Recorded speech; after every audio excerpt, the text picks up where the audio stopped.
14 April ही फक्त एक तारीख नाही, हा जन्मदिवस आहे त्या माणसाचा ज्याने करोडो लोकांना माणूस म्हणून जगण्याचा अधिकार मिळवून दिला. जेव्हा या देशात काही लोकांना मंदिरात जाण्यास प्रवेश नव्हता आणि शिक्षणावर फक्त काही सिलेक्टिव्ह लोकांचाच पूर्ण अधिकार होता आणि बरोबरी फक्त एक स्वप्न होतं, तेव्हा एका लहान मुलाने एक निर्णय केला की मी शिकेन आणि पूर्ण सिस्टम चेंज करून टाकेन. आणि पुढे जाऊन त्याच मुलाने भारताचं संविधान लिहिलं.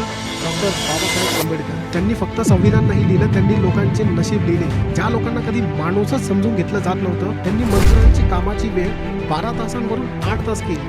महिलांच्या अधिकारांसाठी त्यांनी संघर्ष केला आणि ह्या देशाला एक असं संविधान दिलं की जिथं प्रत्येक नागरिक हा समान आहे.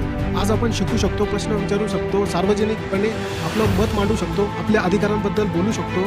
तर त्याच्या मागे फक्त एक नाव आहे, डॉक्टर बाबासाहेब आंबेडकर. 14 एप्रिलला त्यांची फक्त फोटो लावून जयंती साजरी नाही झाली पाहिजे, तर त्यांची विचारांची सुद्धा जयंती साजरी झालीच पाहिजे.